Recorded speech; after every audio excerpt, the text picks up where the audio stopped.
Тебе когда-нибудь доводилось замечать, как после разговора с другом или коллегой начинает происходить что-то странное и непонятное?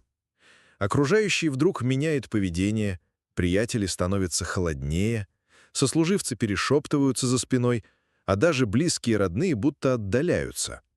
И вот ты остаешься один на один с вопросом: что я сделал не так? Почему они так себя ведут? Чем мог их обидеть? Как тебе, наверное, известно, он родился и вырос в небольшом городке, где все друг друга знают. Более того, знают тебя лучше, чем ты сам.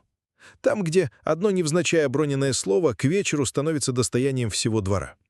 Где добродушные соседи с радостью обсудят твои проблемы за чашкой чая, а уже завтра будут смотреть на тебя либо с жалостью, либо с презрением. Он неоднократно наступал на эти грабли, пока, наконец, не понял одну простую истину, о которой еще говорил Карл Юнг. Самые опасные враги человека — его собственные необдуманные слова. В этом он убедился на собственном горьком опыте. Он терял семью только потому, что не умел держать язык за зубами. Увлекался алкоголем, болтал лишнее, жаловался на жену друзьям. А те, как водится, тут же несли все это ей, на блюдечке с голубой каемочкой. И знаешь, что она делала? Правильно, мстила. Мстила изменами, ведь никто не любит, когда его обсуждают за спиной, даже если это правда. Точнее, тем более, если это правда. Сегодня мы с помощью психологии Карла Юнга и на примере реального жизненного опыта разберемся, о чем лучше вообще никогда никому не рассказывать. Почему твоя откровенность может быть опасна именно для тебя самого. Вот тебе жесткий список вещей, которые ни в коем случае нельзя кому-либо раскрывать, даже самым близким людям. Это проверено на себе. И это не просто теория. Это то, что реально портит тебе репутацию в современных условиях. Первое, о чем не стоит рассказывать, это твое прошлое. Держи его при себе. Не распространяйся направо и налево. Думаешь, если расскажешь, как в юности гулял, дрался или даже сидел, тебя поймут и примут? Да ни в коем случае. В лучшем случае собеседник кивнет головой, а в уме поставит на тебе крест. В России принято, как это ни парадоксально, помогать человеку, обсуждая его за спиной. Люди слушают, кивают, делают вид, что сочувствуют, а уже внутри строят свой собственный образ. Но да, типичный гуляка, какой-то неудачник. Такие истории не вызывают симпатии, они формируют мнение. И чаще всего не в твою пользу. Запомни, твое прошлое — это твоя личная история. Это не повод для всеобщего обозрения. Это твой груз, твои уроки, твоя внутренняя работа. Как говорил Карл Юнг, то, что не осознается, приходит к тебе как судьба.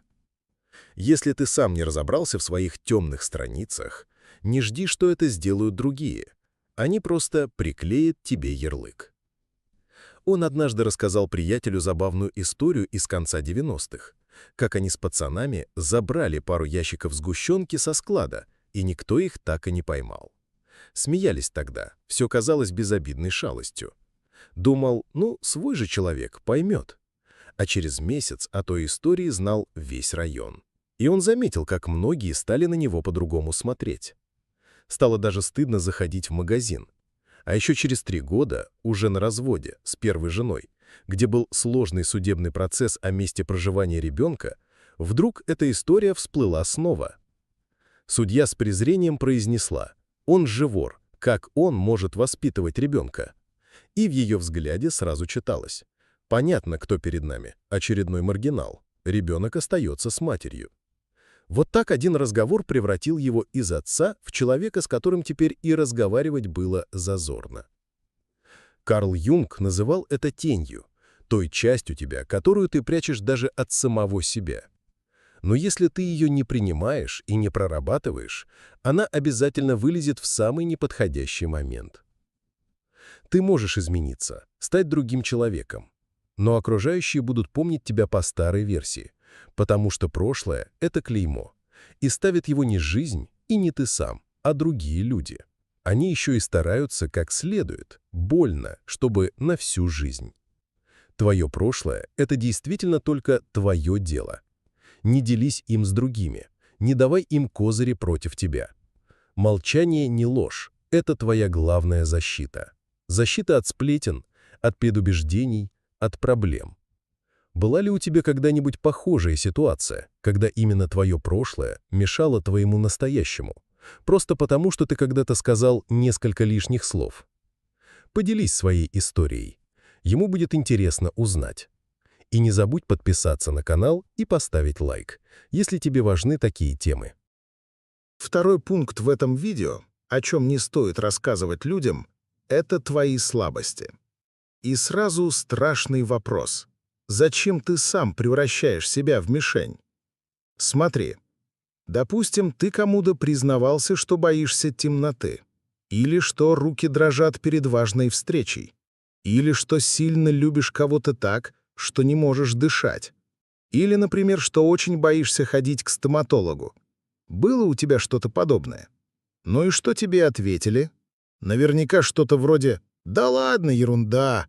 Да что ты, соберись, тряпка, как маленький». А теперь главный вопрос.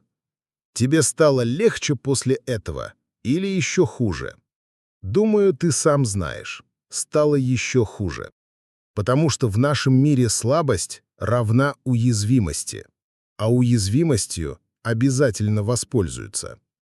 Почему это работает именно так? Карл Юнг называл это проекцией. То, что ты ненавидишь в себе, ты начинаешь замечать в других.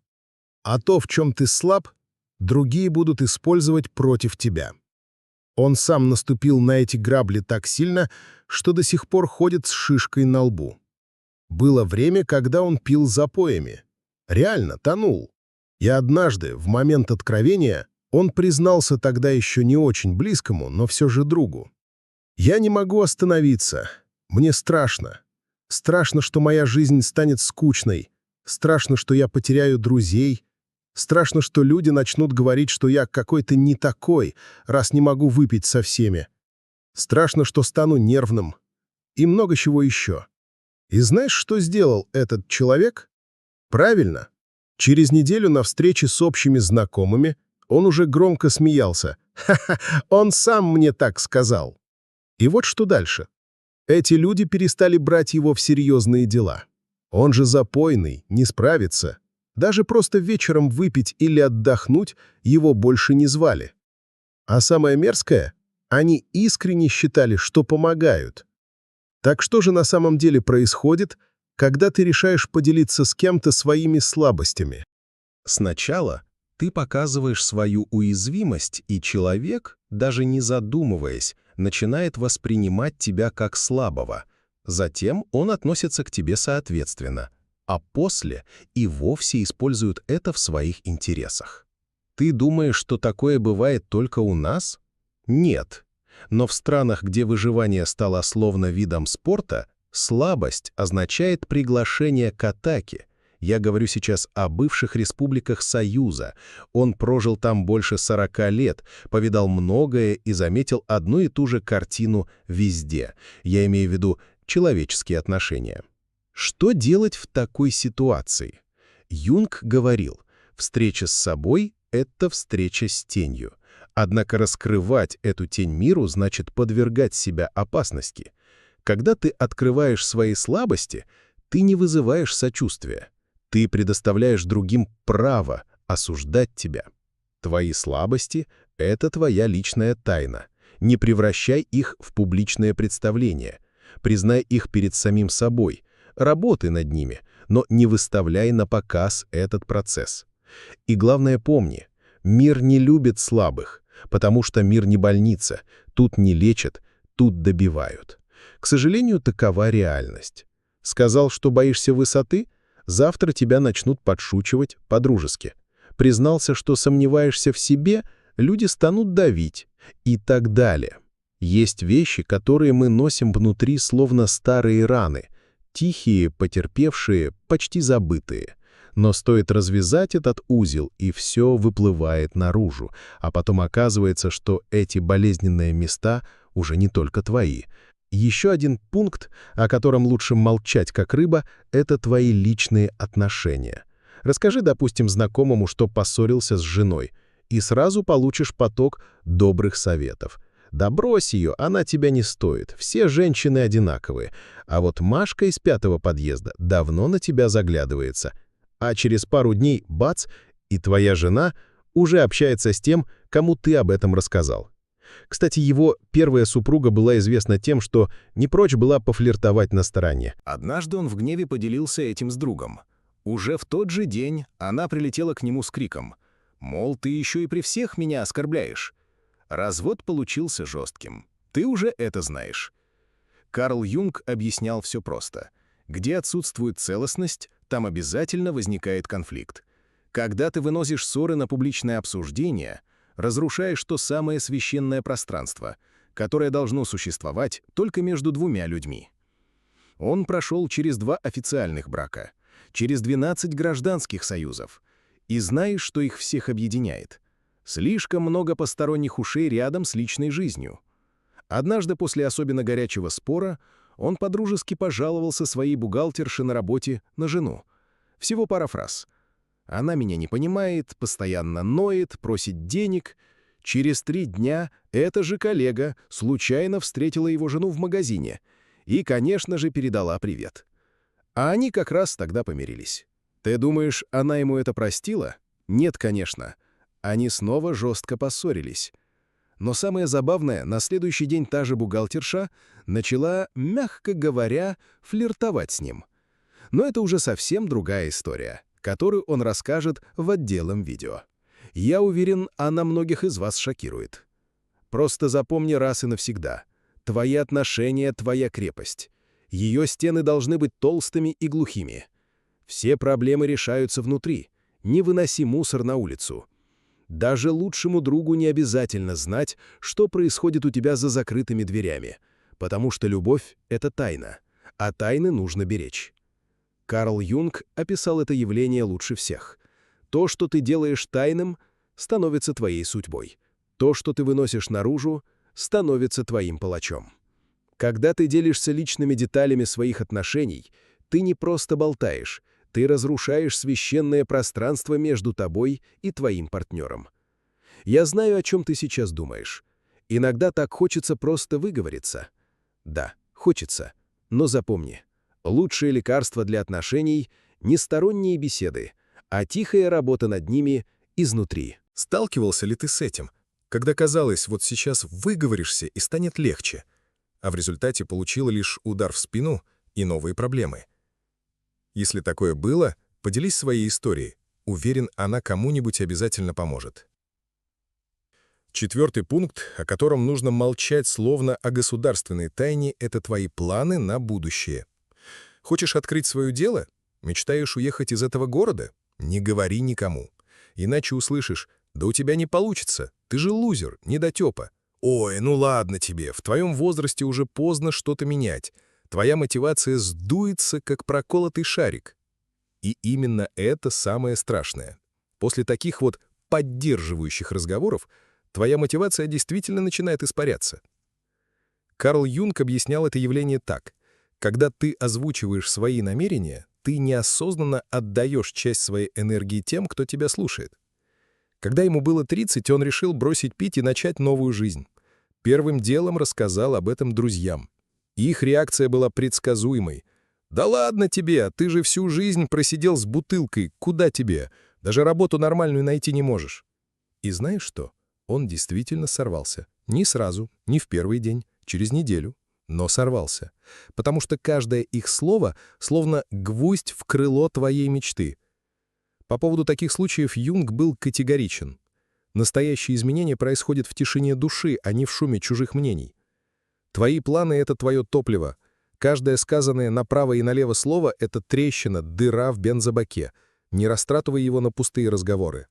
Работай молча. Пусть сначала над тобой смеются, пусть считают тебя неудачником, но когда ты пересечешь финишную черту, их удивленные лица станут для тебя лучшей наградой. Окружающие увидят только финишную черту. И именно это станет лучшим ответом всем, кто в тебя не верил. Юнг называл это алхимией молчания, когда ты переплавляешь свои намерения в действия, минуя стадию пустых разговоров. Он также считал, что самые громкие победы рождаются именно в полной тишине. Твое будущее слишком ценно, чтобы превращать его в тему для кухонных обсуждений с кем попало. Держи курс, молчи, действуй, А когда добьешься своего, просто улыбнись тем, кто не верил, и больше не разговаривай с ними. Оставь их вместе со всей их негативной энергией наедине. Лично он так и делает, и ему это помогает, и становится легче. Следующий пункт, о котором лучше вообще не говорить, это твое здоровье. Хорошее или плохое, главное, держи это при себе. Особенно если оно не в порядке. К сожалению, как только люди понимают, что кому-то больно, они стараются этого человека добить. Не все, конечно, но большинство. Напишешь в посте, что болит спина? Поздравляю, теперь ты симулянт. Скажешь, что у тебя депрессия? Тебе ответят: придумал все, просто слов модных нахватался. Пожалуешься на давление? Услышишь: ну и что? Большинство в твоем возрасте так живут. Скорее всего, дело в том, что у нас больных не уважают, их жалеют. А жалость означает, что тебя считают слабым. А если ты слаб, значит, можно выделиться за твой счет и показать свое превосходство над тобой. Ведь ты же слабый, ты не дашь сдачи. Почему так происходит? Карл Юнг объяснял это следующим образом. Боль — это тень, которую человек пытается скрыть даже от самого себя. Но как только он выставляет ее на показ, окружающие начинают видеть в нем только эту тень. И тогда он может подтвердить их слова и знает, о чем говорит. Когда-то после особенно тяжелого запоя у него начались проблемы с печенью. Когда он рассказал об этом друзьям, они не оказали поддержки, только начали тихо посмеиваться. И смотреть как-то стали свысока. Появилось ощущение их власти над ним, ведь у них-то ничего не болело. Часто при встречах возникало чувство, стоит ему только произнести одно неверное слово, как сразу получит в ответ едкую колкость. Раньше они себе такого не позволяли, разговаривали с уважением. А когда он поделился с родными, они начали делать то, к чему давно стремились. Стали постоянно давить. «Мы же тебе говорили, допьешься, вот и доперся, мы были правы, а ты упрямый дурак». Так зарождался в нем комплекс неполноценности. Когда он обратился к врачу, уважения он там не встретил вовсе, только презрение. Не выдержав, он выбежал из кабинета, так и не пройдя обследование. И в результате 2 года не решался идти в поликлинику, пока снова не стало невмоготу. Когда все-таки дошел, оказалось, что время уже немного упущено. Карл Юнг предупреждал: то, что ты не осознаешь в себе, становится твоей судьбой, а то, что ты выставляешь на показ, становится твоим клеймом. Твое здоровье — твое личное дело. Не стоит перед каждым раскрывать свои раны, в них с радостью захотят плюнуть. В мире, где слабость означает поражение, жалоба становится приглашением добить. Выбирай, кому доверять так же тщательно, как выбираешь, кому показать свой кошелек. Болезнь — не повод для сочувствия, это испытание. Проходить его лучше в молчании. Очередной пункт этого видео, о чем точно стоит помалкивать. Твои доходы и расходы. Получил зарплату? Молчи, иначе начнется. Дай в долг, пошли нальем, ты ж не жадный. Или хуже того, ничего себе ты получаешь. Но особенно важно скрывать одно, что денег постоянно не хватает. Уж поверь, потому что если их нет, ты услышишь, что это вообще позор. Или что-то в этом роде, фу. 40 тысяч? Да, в 90-е я получал больше. Карл Юнг объяснял этот феномен просто. Деньги — это не просто бумажки. Это проекция твоей силы, твоей способности держать ситуацию под контролем. Когда ты их демонстрируешь, ты обнажаешь свою уязвимость. Однажды в самые тяжелые времена он честно признался другу, что остался без средств. Сначала тот как будто бы посочувствовал, затем заявил, что Юнг просто ленивый человек, а спустя месяц уже смеялся с женой и общими знакомыми за его спиной, рассказывая, будто бы он сам признался в том, что не шел на многое. И знаешь, что самое отвратительное? После этого ему перестали доверять даже в мелочах, ведь бедность воспринимается как признак ненадежности. И вот в один из таких моментов, когда он поймал на себе издевливающий взгляд, Юнг просто подошел и ударил того человека несколько раз, сломав ему нос и, по собственным словам, порвав дорогие шорты по шву сзади. В результате супруга потерпевшего вызвала полицию, и Юнгу выписали штраф за хулиганство, обязав также компенсировать расходы на лекарства и покупку новых шорт. Все это только усугубило его финансовое положение. А началось все из-за одного слова. Молчал бы, не раскрывал своих проблем, и, возможно, все было бы иначе. Карл Густав Юнг был категоричен. То, что ты выставляешь на показ, перестает быть источником твоей силы. Оно становится твоей слабостью. Твои деньги — твоя личная тайна. Не превращай их в публичный отчет. Если есть — молчи. Если нет, тем более храни молчание. Даже самым близким не обязательно знать конкретные суммы, потому что деньги — это власть, а властью не принято делиться. Ведь в мире, где все постоянно считают чужие деньги, лучший способ сохранить свои — создать видимость, что их у тебя попросту нет. Была ли у тебя похожая ситуация? Поделись своей историей, возможно, она окажется полезной для кого-то еще. Следующее, о чем не стоит говорить никому и никогда, это твое отношение к другим людям, вне зависимости от того, негативное оно или положительное. Сказал, что восхищаешься коллегой? Отлично. Теперь он начнет сомневаться. Его друзья станут проверять, насколько ты искренен, а недоброжелатели искать скрытые мотивы в твоих словах. Выразил легкое недовольство? Поздравляю, теперь ты тот самый токсичный тип, который постоянно чем-то недоволен и считает, что ему не везет. Карл Юнг предупреждал: твои оценки других людей — это рентген твоей души, который все спешат рассмотреть. Когда он, например, искренне похвалил своего друга-бизнесмена, то через неделю партнер того потребовал прекратить передачу информации. А когда пожаловался на соседа, который слишком громко включает музыку, то очень быстро стал худшим человеком не только на этаже, но и во всем доме, а затем и во всем районе. Твои мысли о других — это твоя личная тюрьма. Чем больше охраны, тем меньше беглецов. А знаешь, как сохранить лицо в этой игре? Если ты действительно восхищаешься кем-то, не разбрасывайся словами, просто покажи это делом. Если чувствуешь раздражение, не трать силы на пустые жалобы, меняй ситуацию тихо, без лишнего шума. И прежде чем давать кому-то оценку, задай себе вопрос: а что эта оценка говорит обо мне самом? Ведь каждое наше слово о других — это словно мазок кисти на автопортрете нашей личности. И поверьте, окружающие будут рассматривать этот портрет под лупой, высматривая каждую трещинку, каждый изъян. Так стоит ли давать им такую возможность? Стоит ли отдавать кисть и краски тем, кто ждет твоих промахов? Он прошел через ад, алкоголь, разводы, пустые кошельки, предательство. Но когда он перестал говорить все подряд, жизнь начала налаживаться. Не сразу, не без боли, но она реально изменилась. Потому что слова — это не просто звук. Это твоя сила или твоя гибель. Как ты думаешь, о чем ты однажды пожалеешь? О том, что рассказал кому-то лишнее? Поделись своей историей, будет интересно узнать. Если тебе понравилось это видео, он искренне этому рад. До встречи в следующих роликах на темы самоанализа, психологии отношений и философии. Вся мудрость жизни специально для тебя, от всей души. Если это видео оказалось полезным, не забудь поставить лайк и подписаться. Let me ask you something right now, and I want you to sit with this for a moment. What would your life look like if you acted as if nothing was impossible for you? Not just thought it, not hoped for it, but moved like it, spoke like it, lived like it. Because the truth is this, most people are waiting for clarity, waiting for motivation, waiting for someone to tell them it's their time. But waiting is a lie. The door never opens for the person who knocks softly. It flies open for the one who shows up like they own the damn building. And here on Tony Robbins' track, we don't sugarcoat it, we ignite it. You didn't come here to get hyped.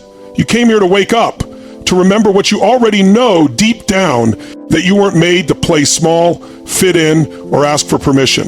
You were made to bend the world.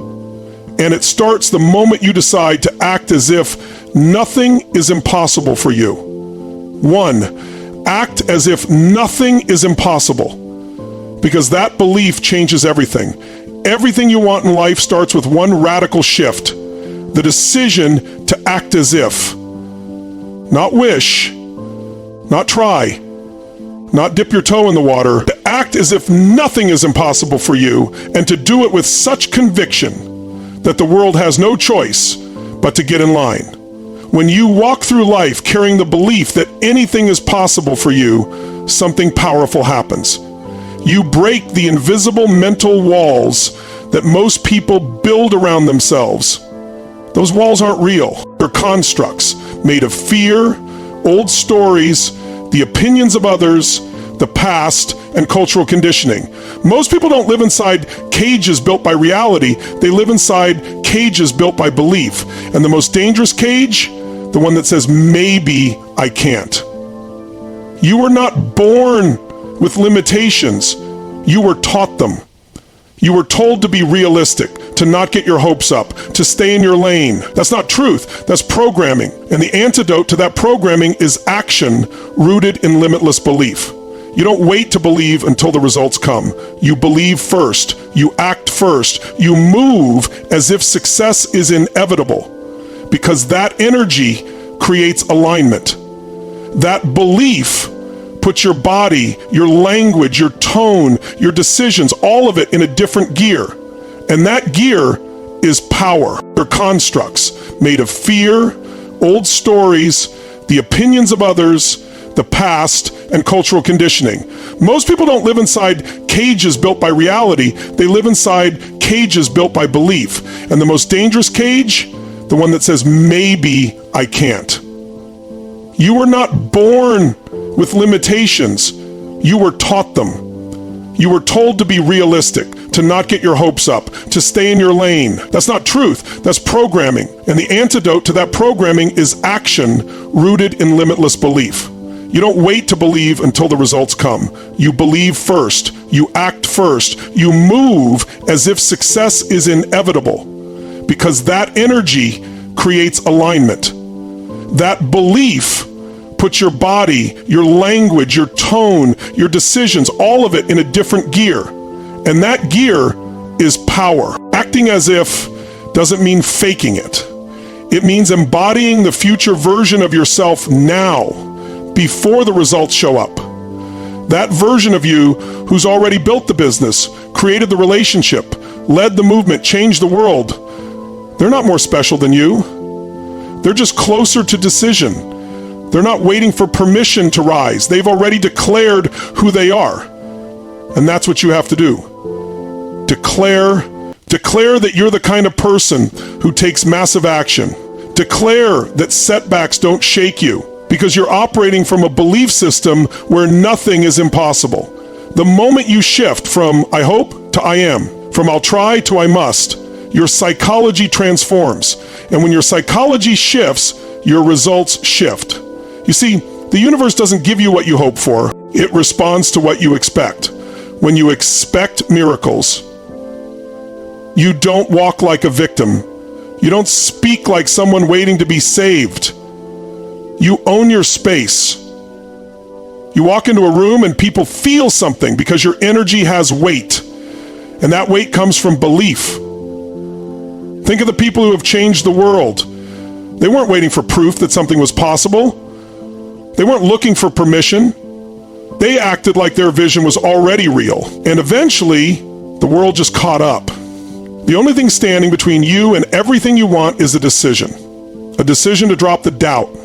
A decision to outgrow your excuses.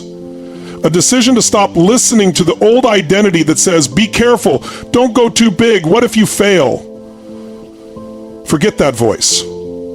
That voice is fear in disguise. You are not built to play small. And you know it, you feel it in your gut, you know you're made for more. That feeling isn't a fantasy, it's truth tapping you on the shoulder. But that truth demands that you act now, not someday. That you take risks, that you stretch, that you walk forward, even when your knees shake. And you do it because you've decided to live like the rules don't apply to you. You live like everything is available. And all that's required is alignment, belief, and relentless execution. Because the moment you act as if nothing is impossible, you stop filtering your decisions through fear. You stop playing defense. You stop asking, what if it doesn't work? And you start asking, what if I never try? The bold don't win because they're fearless. They win because they act like their success is non-negotiable. And when you live that way, when you carry yourself with that energy, the impossible becomes irrelevant because you've already decided that your commitment is stronger than any obstacle you'll face. 2, your identity shapes your reality. Become who you need to be. Identity is the ultimate operating system, is the internal software that runs every decision you make, every action you take, every risk you avoid, and every dream you chase. If you want to change your results, you don't start with strategy, you start with identity. Most people are walking through life with outdated programming. They're chasing massive goals with a limited self-image, and they wonder why they self-sabotage, procrastinate, or collapse under pressure. It's not because they lack discipline or talent, it's because their identity doesn't match their vision. Here's the truth. You will never consistently outperform your identity. If you see yourself as someone who's always behind, someone who's not good with money, someone who can't speak with confidence, then no matter how many tactics you learn, no matter how many books you read or coaches you hire, your mind will always find a way to return you to the version of you that feels safe, even if that version is small. Your subconscious is not loyal to your potential, it's loyal to your identity. And your identity is built by repetition, emotion, and language. So even if you can wrap your mind around something rational, and it may come true, and it may find you, and your mind will try to summon it up, that version is small. Your subconscious is, what are the words you speak over yourself every day? What stories do you repeat when no one's around? Are you reinforcing your greatness or repeating your limitations? Change your identity and your entire world changes. You've got to stop identifying with the version of you that's trying. Start identifying with the version of you that's already being. Don't say, I want to be confident. Say, I am a leader. I move with certainty. I speak and people listen. Because when you identify as that person, your nervous system calibrates to match it. Your brain starts filtering information through a new lens. You walk differently. You breathe differently. You attract different conversations, different rooms, different levels of opportunity. Your identity becomes the magnet for your future. But here's the key. You don't wait until the results arrive to change how you see yourself. That's backwards. That's why most people stay stuck. They're waiting for evidence before they believe, waiting for validation before they act, waiting for a sign that it's safe to go all in. But leaders go first. You declare the new identity, and then you live it. And eventually the world catches up to your declaration. Because identity isn't something you're born with. It's something you build. It's shaped by your standards, by what you tolerate, by how you show up when no one is watching. And if you want a new life, it starts by becoming the kind of person who would create it. The habits, the mindset, the environment, the intensity, it all flows from who you believe you are. So when you ask yourself what needs to change, don't just look at your goals. Look at the version of you who achieves them. Study that person. Embody that person. Speak like them. Think like them. Not someday, today, now. 3, certainty bends the world. Walk with unshakable conviction. Certainty is magnetic. It moves people, opens doors, attracts opportunities, and repels doubt. In a world full of hesitation, second-guessing, and watered-down intentions, certainty is rare, and rare things are powerful.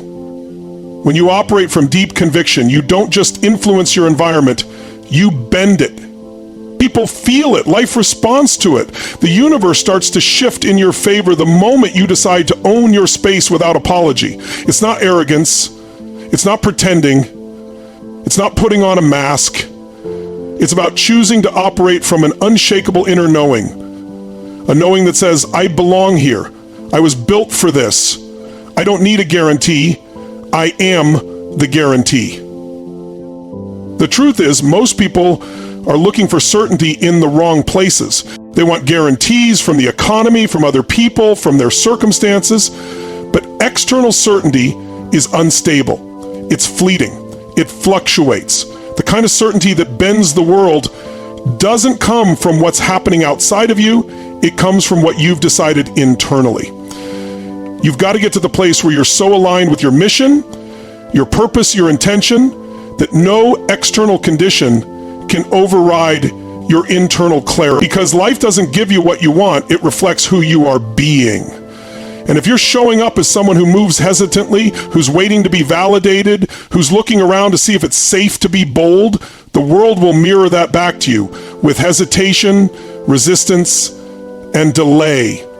But if you show up with clarity, with purpose, with fire in your voice, and certainty in your posture, people take notice. Opportunities begin to accelerate. Conversations shift. Doubt in others begins to dissolve, not because you convinced anyone, but because you believed so deeply, they had no choice but to believe too. People are drawn to conviction. They don't follow the smartest person in the room, they follow the most certain. You see it in leaders, in entrepreneurs, in world changers. The greats don't ask if it's possible, they assume it is, and they move like it's already done. The reason certainty is so powerful is because it ends inner negotiation. When you're certain, your energy becomes clean. You're not leaking attention into anxiety or hesitation. You're not wasting time explaining yourself. You're not diluting your voice to be accepted. You're focused, direct, and clear. And that kind of presence changes dynamics immediately. You can tell when someone's certain before they even open their mouth. It's in their eyes, their walk, their breath, their body language. They're not looking for approval, they are the approval. They don't react, they respond with intention. That's power. Now, certainty doesn't mean you have every answer. It means you've decided that no matter what happens, you'll figure it out. It's not about knowing the outcome. It's about trusting yourself to rise regardless of the outcome. That kind of belief builds momentum, it builds trust with yourself, and the more you trust yourself, the more the world starts to trust you too. So how do you develop certainty? You start by keeping promises to yourself. You say you're going to do something, and you do it every time. You train your nervous system to believe that your word is law. You stop hesitating, you stop doubting, you stop explaining away your instincts. You act on them. You trust your vision more than the voices around you. And when you fail, because you will, you don't collapse, you recalibrate. Certainty isn't gifted, it's built. It's built through repetition, commitment, and alignment. And the more you build it, the more unstoppable you become. Because the world doesn't bend for people who tiptoe. It bends for people who walk in like they belong, because they've already decided they do for. Fear is a story. Rewrite it with action. Fear is the most convincing liar you'll ever meet. It speaks in familiar tones. It wears the voice of reason. It disguises itself as logic, caution, preparation. But behind all its masks, fear has only one job: to keep you exactly where you are. It wants you to survive, not to expand. And in doing so, it builds an entire story around why you can't, why it won't work, why you're not ready. But here's what most people never realize. Fear is just a narrative, a sequence of thoughts you've rehearsed so often they feel real. But they're not. They're illusions repeated so frequently that your nervous system believes them. Fear is a script, and like any script, it can be rewritten. Action is the editor of fear. You don't need to overcome fear to move. You move and fear loses power. You speak when your voice shakes. You launch when the plan isn't perfect. You make the call, have the conversation, take the risk, and every time you do, you collect new evidence that fear was wrong, evidence that your power is greater than your excuses. And over time, that evidence becomes your new story. You don't need to eliminate fear, you just need to stop feeding it. Fear grows in silence, in inaction, in waiting. It multiplies when you think too much and do too little. But the moment you move, even a small step, the grip of fear weakens, because fear can only survive in the absence of action. Most people spend their lives avoiding fear instead of facing it. They build routines, relationships, careers around not feeling uncomfortable. They chase certainty instead of growth. But that comfort is a trap, because anything you don't face ends up owning you. The only way to expand your life is to expand your capacity to feel fear and move anyway.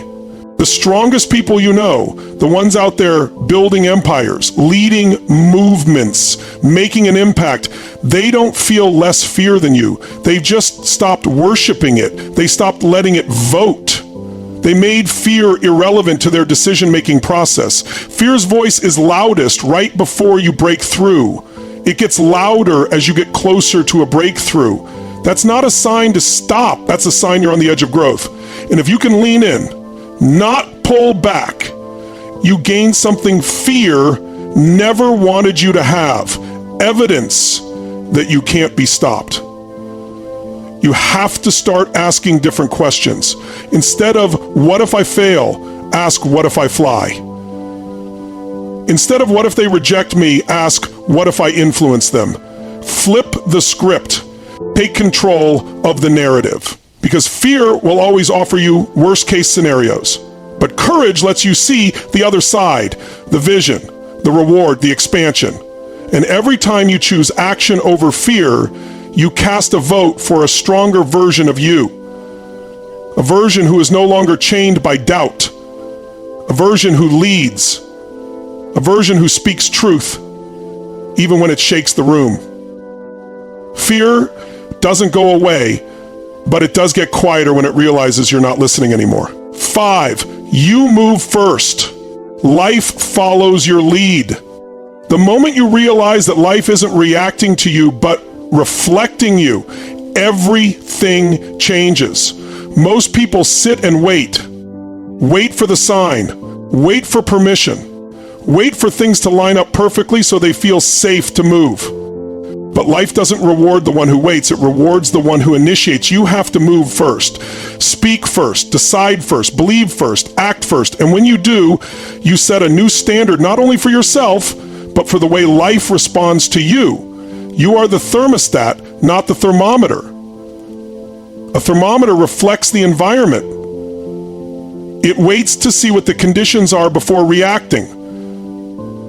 And when the world presents to you the world's opinion of you, you have to make intentional decisions before reacting. A thermostat sets the environment. It decides the temperature, and everything else adjusts accordingly. When you move first, you shift from reacting to reality to creating it. You take the role of leader instead of follower, and everything, your relationships, your business, your emotions, your finances, starts to organize itself around your energy. Most people think the world is random, that success is a mix of timing and luck, that you've got to be chosen or picked.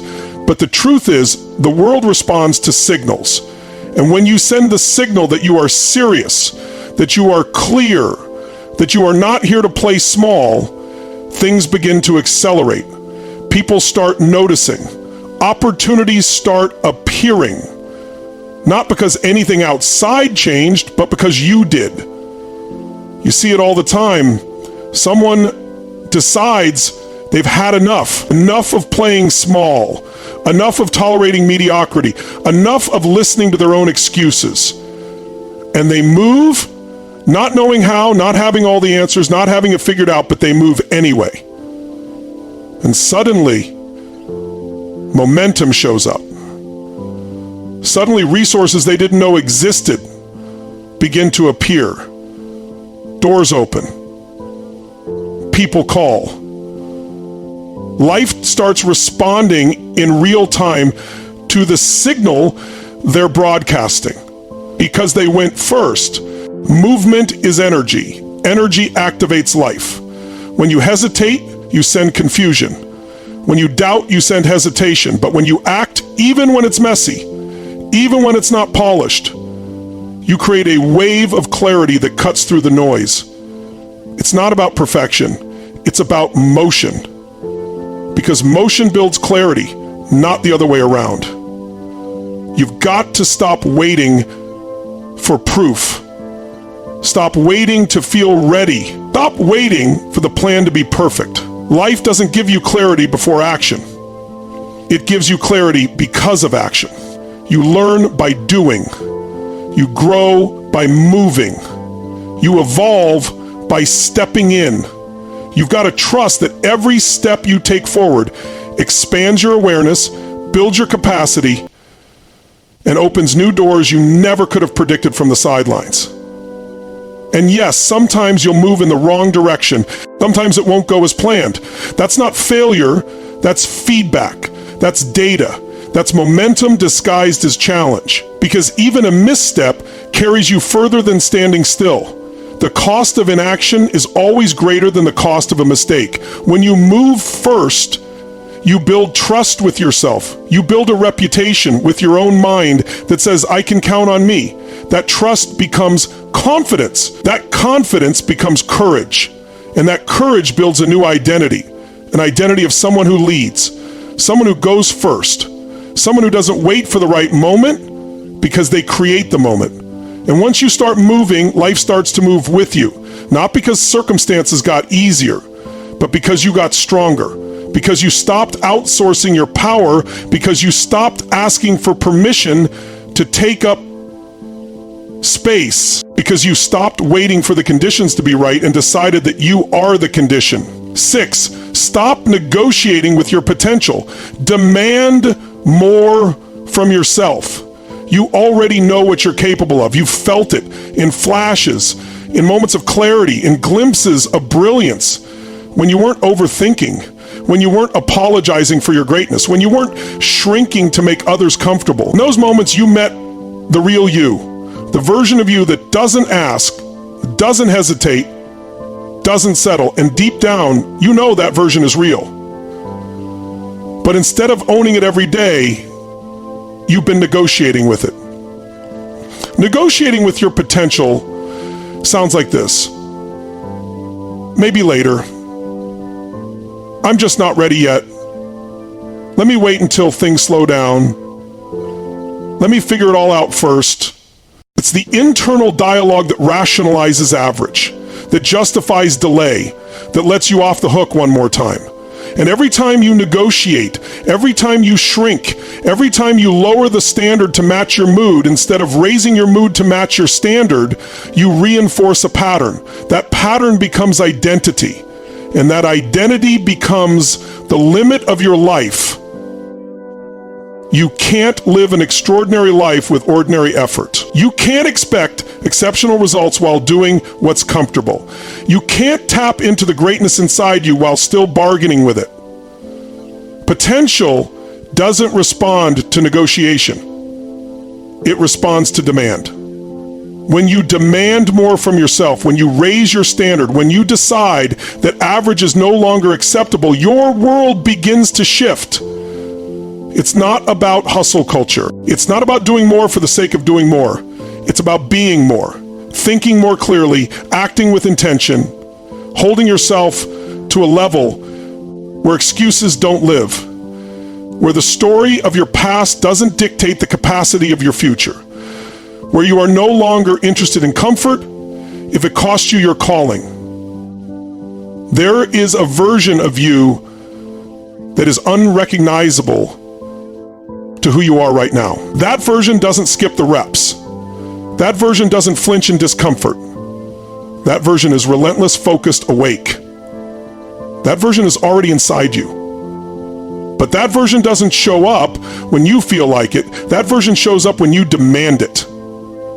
When you stop negotiating with your potential, your schedule changes. Your habits change. The people you allow around you change. Your boundaries get sharper. Your language gets more direct. Your thoughts become more precise. You start living on purpose, not on autopilot. You start moving through your day with clarity instead of chaos. You stop tolerating the things that drain you and start prioritizing the things that shape you. Demanding more from yourself isn't about being hard on yourself.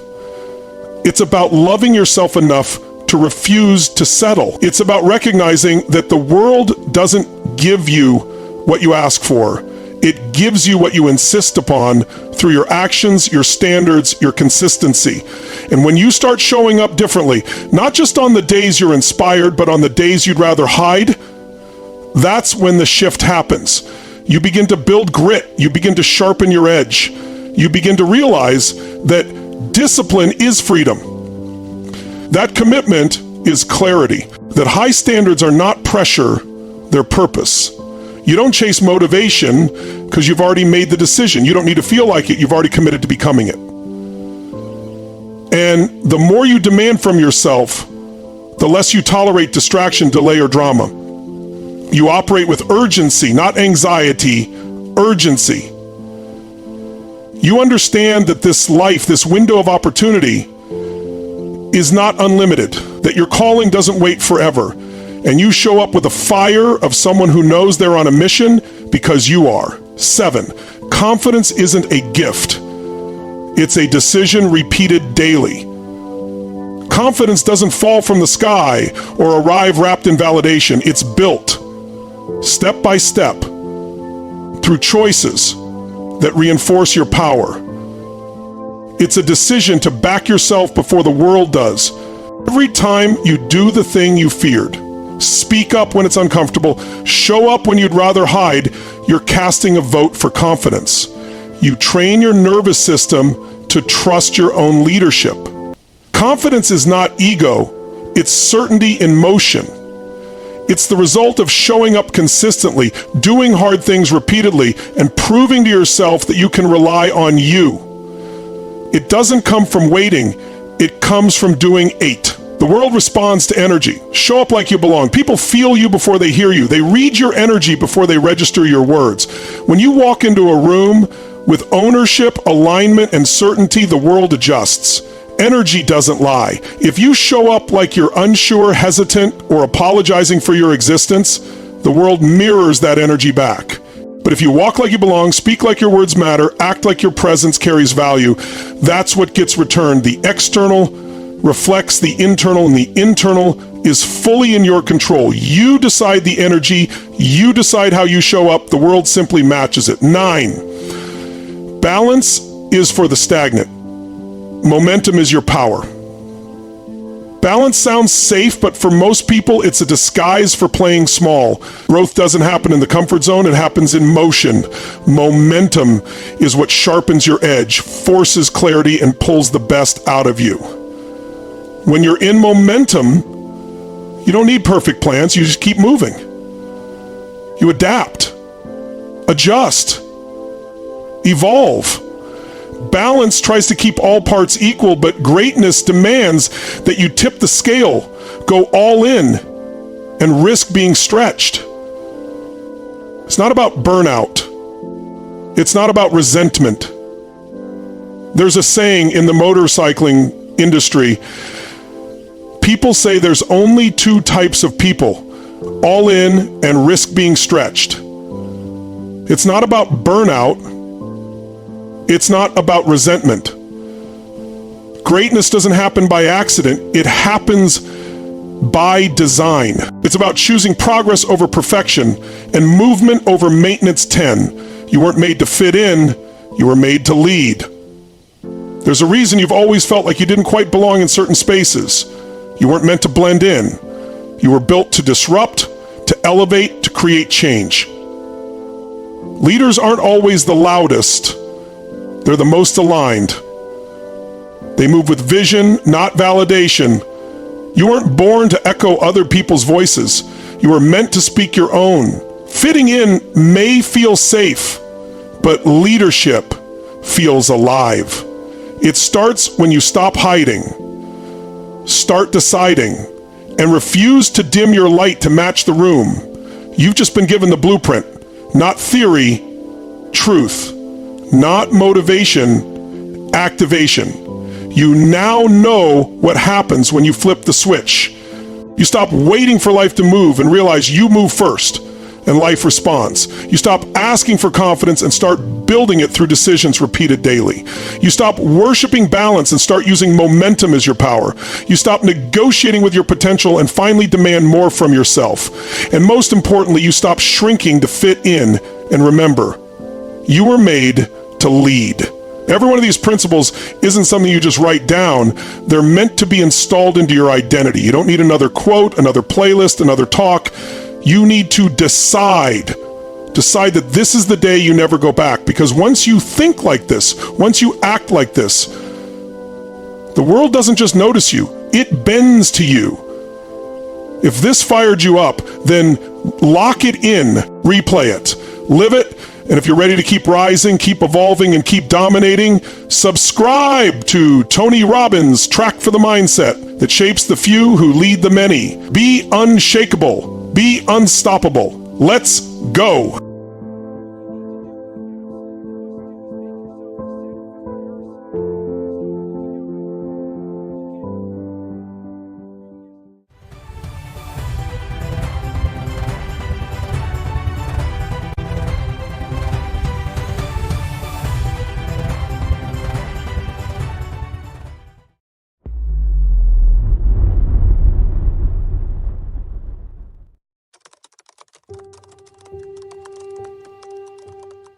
How to train your mind to attract unlimited wealth. They will call it luck. They will call it coincidence. They will say you were born with something they weren't, but they will never see the nights you went to war with your own doubts.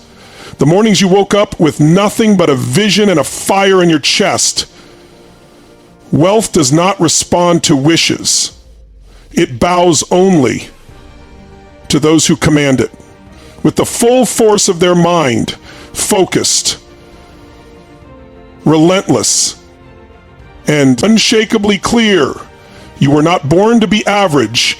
You were not born to be average, not placed here to survive. You are here to build, to rise, to shape reality into a masterpiece forged by thought and hardened by action.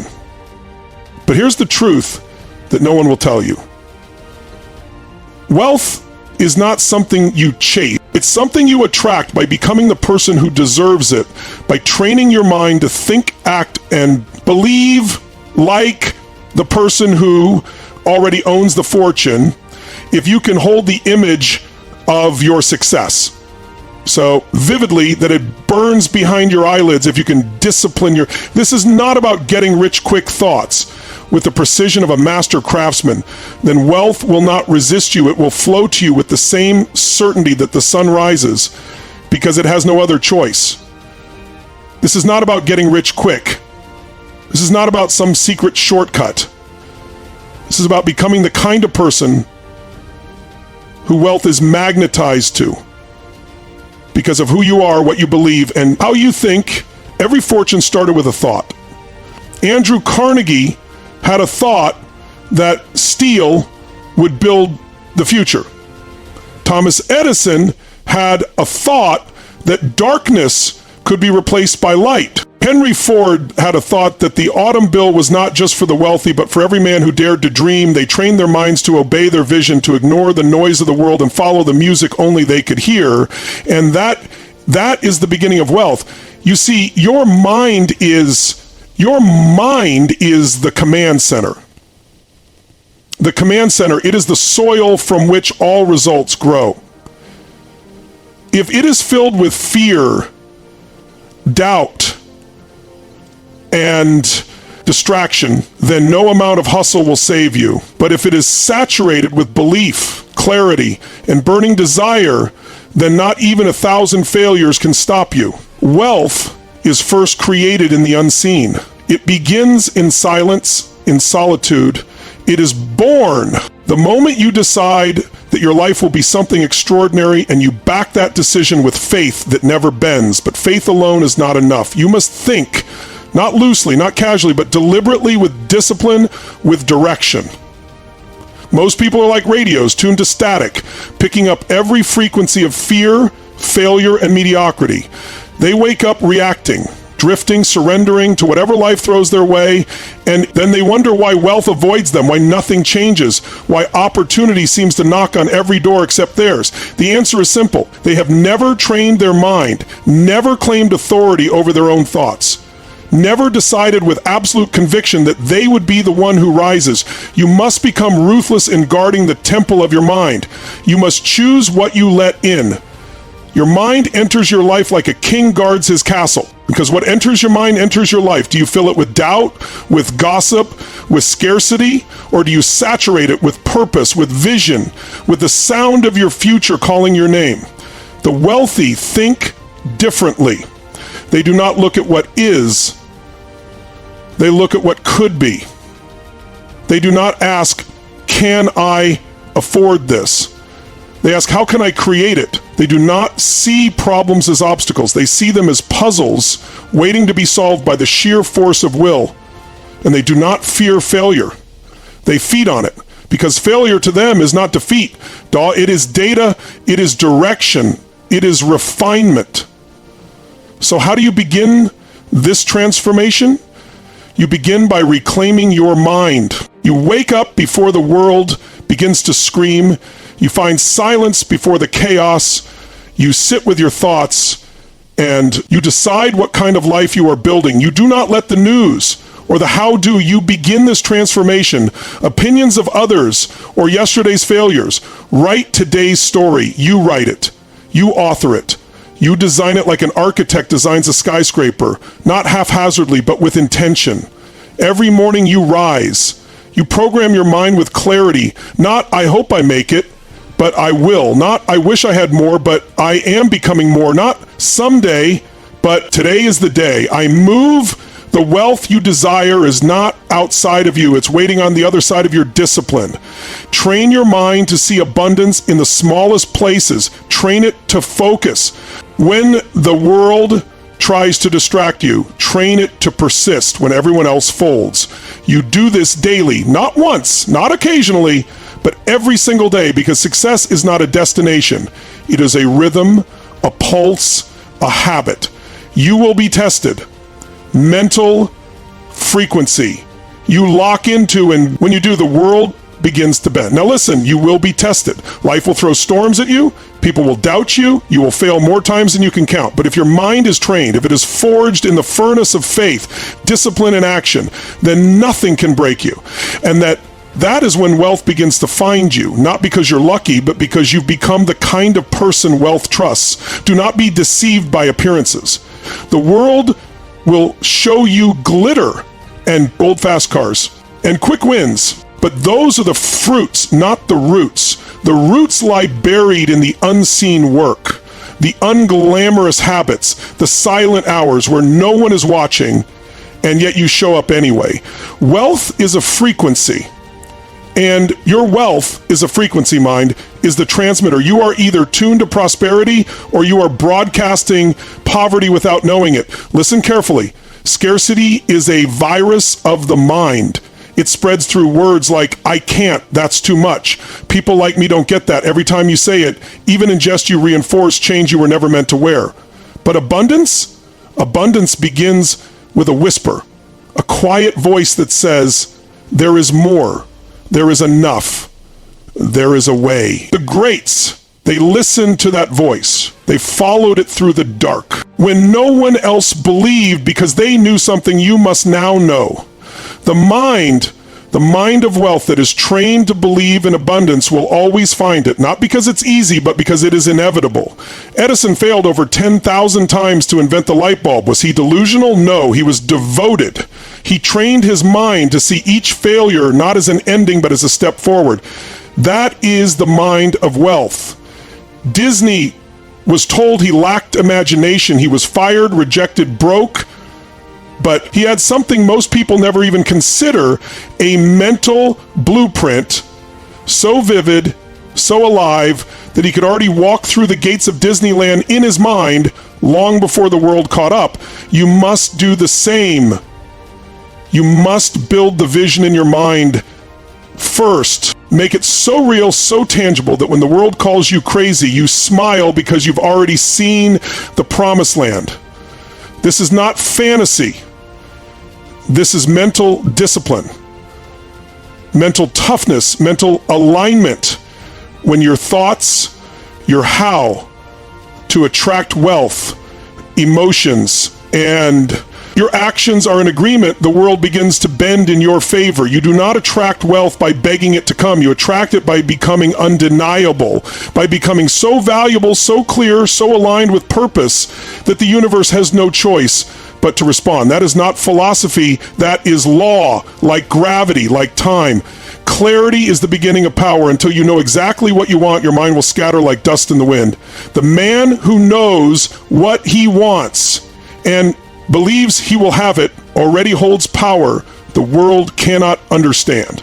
You must see it in detail, not, I want to be rich. That is noise. You must define it. How much doing what, living where, waking up to what kind of day, until your vision is sharp enough to paint. You are walking blindfolded. Write it down. Speak it aloud. Build it.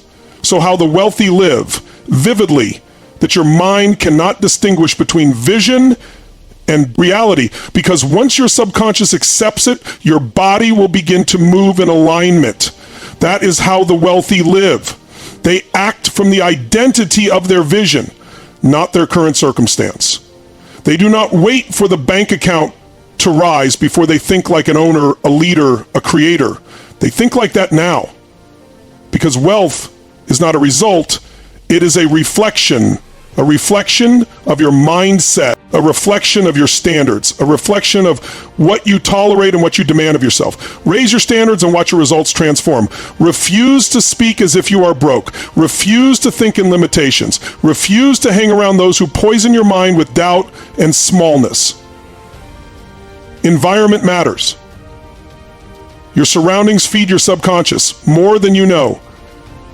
If you're constantly around people who think small, dream small, and fear risk, you will shrink to fit there. Plant the seeds of wealth, comfort, but place yourself among visionaries, among those who stretch. You challenge, you demand more from you, and your mind will rise. The thoughts you think are seeds.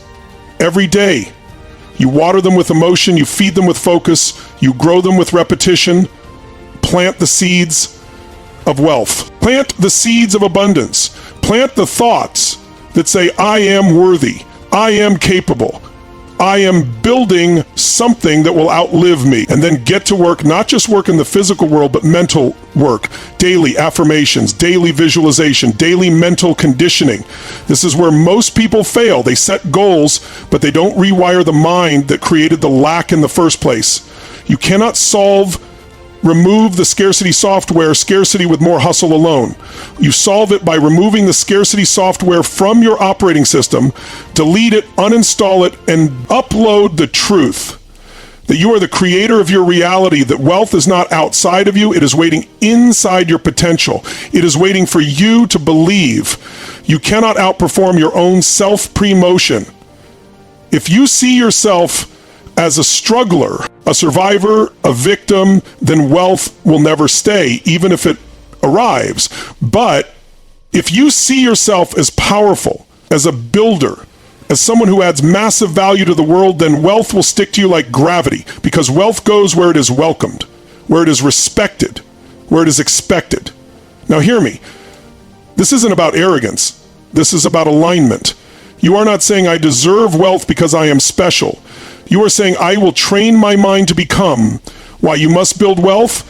The person who creates wealth because I have something to offer this world. You do. You have ideas, insights, talents, energy. And the world is starving for people who bring light, not just noise. That is why you must build wealth. Not just for comfort. Not just for cars or clothes, but as your wealth is your ability to serve, to create, to expand, what's possible for everyone around you. Money is not the root of all evil. Weakness is fear, is the absence of purpose. Money is a magnifier. It only reveals more of who you already are. If you are generous, it amplifies your giving. If you're disciplined, it multiplies your impact. If you are lost, it will only accelerate your collapse. That is why your first fortune must be built in your mind, not your wallet. Because without a trained mind, money, stop thinking like a consumer, will slip through your fingers like sand in a storm. But with a trained mind, every dollar becomes a seed, a soldier marching toward your vision, a tool in the hands of purpose. You must stop thinking like a consumer. The consumer waits, consumes, reacts, but the creator decides, initiates, leads. Train your mind to ask different questions. Not what can I buy, but what can I build? Not how much do I need to get by, but how far can I stretch what I already have? Not what's trending, but what is timeless, valuable, and needed. The consumer mindset chases the illusion of success. The creator mindset generates it. Think of Carnegie. He didn't ask, what can I earn? He asked, what system can I build that produces value for millions? That is a wealth-generating question, and wealth flows to those who solve problems at scale. Your mind must become solution-oriented. Every challenge you face is an invitation not to retreat, but to rise. Your mind must become solution-oriented, not to wish it were easier, but to ask, what am I being called to become in order to overcome this? Because wealth is not a reward, it is a responsibility. And it only belongs to those who can carry the weight of its power without collapsing under the illusion of ease. You want to be rich? Then stop asking for comfort. Start asking for capacity. Grow your capacity to lead, to learn, to endure, to hold the tension between the vision in your heart and the reality in your hands. That is the space where champions are made. And here's a truth that will separate you from 97% of people. Wealth is boring. It is repetitive. It is made up. Small, consistent, almost invisible acts of discipline. Of small, consistent, almost invisible acts of discipline. It is not in the grand gestures. It's in the choice to read instead of scroll, to invest instead of spend, to act instead of complain. Those who chase the high of motivation without the depth of transformation will never hold lasting wealth. You must fall in love with mastery. Mastery of your thoughts, mastery of your emotions, mastery of your craft. Because when you master something, you become irreplaceable. And the market always pays a premium for the irreplaceable. But here's where most people break. They want it now. They want the result without the roots. They want the glory without the grind. You will not be that person. You will be. Discipline is not punishment. The one who understands wealth moves toward those who can delay gratification, who can say no to now because they see what's coming. Discipline is not punishment. It is preparation. Every day you choose structure over chaos. Every time you rein in your impulses and focus on what matters, you are tuning your mind to the wealth frequency. And let's be clear, this isn't about deprivation. This is about creation. Because when your mind is trained, you no longer need external validation to feel powerful. You no longer need to show off. You show up. You no longer seek permission. You move with conviction. That's the difference between those who dabble and those who dominate. It's not talent. It's not background. It's not luck. It's mindset. Your mind is either working for you or against you. There is no neutral ground. Program your mind like software. So how do you turn it into your greatest asset? You program it like software. You feed it wealth thoughts. You repeat them until they feel like truth. You visualize your goals until they are so familiar that failure feels foreign. You surround yourself with people who think bigger, who live on purpose, who do not fear success. They expect it. You remove distractions like a surgeon removes cancer. No compromise, no apology, because you are building an empire. And then empires are not built by people who entertain every distraction. Your focus is your fortune. Guard it like gold. You must also train your emotions, because the journey to wealth will not be smooth. There will be droughts. There will be detours. There will be days where nothing works. and your mind will beg you to quit. This is where emotional resilience separates the broke from the bold. You must learn to act independently of your feelings. You must learn to keep the promise you made to yourself, long after the mood you made it in has passed the mind. Train for wealth does not depend on motivation. It depends on decision. It moves with intention. It does not negotiate with weakness.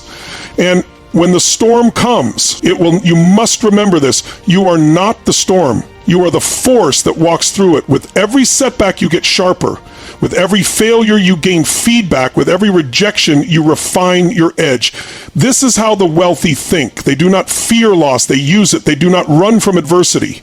They rise through it because they know something most people never realize. The fire that burns your excuses, is the same fire that forges your fortune. Now comes the turning point, because none of this matters. Not the knowledge, not the books, not the motivation, unless you decide, turning point, cross the invisible line between I want and I will. Desire alone is not enough. Desire is a spark, but decision is the fire. There comes a moment in every life when you must stop dipping your toe in the water and plunge fully, without a guarantee, without a map, with only a vision, a backbone, and a reason that burns louder than every doubt. The universe does not respond to hesitation. It responds to boldness, to clarity, to unwavering faith backed by relentless action. Think of Ford when he was told the V8 engine was impossible. He didn't say maybe they're right. He said, build it anyway. And when the engineers said it couldn't be done, he said, keep working. I don't care how long it takes. Because his mind was made up, his vision was non-negotiable. And reality, bent to the power of his belief. That is how wealth is born, not by waiting for conditions to be perfect, but by commanding imperfect conditions to obey a perfect vision. You do not need more time. You do not need more credentials. You do not need more approval. You need more conviction. The kind that cannot be faked. The kind that drips from your voice when you speak your vision aloud, even when your bank account says otherwise. The kind that moves mountains and because you refuse to be moved. Train your mind to become immune to rejection, to failure, to the noise of the world, because the world will test your resolve. It will throw distractions, delays, doubt, disguised as logic, but train your mind, it will not flinch, because you've seen the other side. You've seen what's possible when a human being finally steps into their full power and refuses to settle for a life of quiet desperation. You must kill the version of you that hesitates, that guesses, that waits for the stars to align. Kill that version, bury it deep, and rise with new thoughts, new standards, new rules. The wealthy play by different rules because they operate from a different paradigm. They don't ask, is it possible? They ask, how do I make it inevitable? They don't need guarantees because they are the guarantee. Their mind is trained to expect success, to adapt when necessary, to pivot when needed, but to never retreat. This is how you train your mind. Align your mind with truth to attract unlimited wealth. You align it with truth. You feed it with vision. You discipline it with action. You stretch it with purpose. And you guard it with everything you have. No one can do it for you. But once you make the decision, once you step fully into your power, everything changes, because wealth is not a number. It's not a lifestyle, it's a state of being. It is how you walk, how you think, how you respond to chaos, to opportunity, to failure, to victory. It is who you become. It's a state of being process of creating it. And when you become the person who thinks, moves, and acts in harmony with abundance, the world will reflect, the doors will open, resources will appear, people will show up, not because of luck, and because you are now a magnet, a force, an undeniable presence that cannot be ignored. So stop chasing, start attracting, stand tall, clear your mind, lock in your vision, move with purpose, speak with power, work like your life depends on it, because it does. This isn't a game. This is the rare air. We're one decision away from stepping into the rare air where wealth becomes normal, effort becomes joy, purpose becomes profit, and life, repetition, stops happening to you and starts happening through you train your mind, and the rest will follow. Because once your mind is wealthy, the world has no choice but to catch up. You must keep in mind the following. Repetition is the sculptor of your destiny. You will not become what you visualize once. You will become what you visualize. Once you will become what you visualize consistently, daily, obsessively, until your brain starts adjusting your behaviors, your standards, your environment to match that inner self-image. That's not magic, that's biology. So listen to this lesson again and again and again until it gets installed in your brain and in your subconscious mind, until you see, realize the results you seek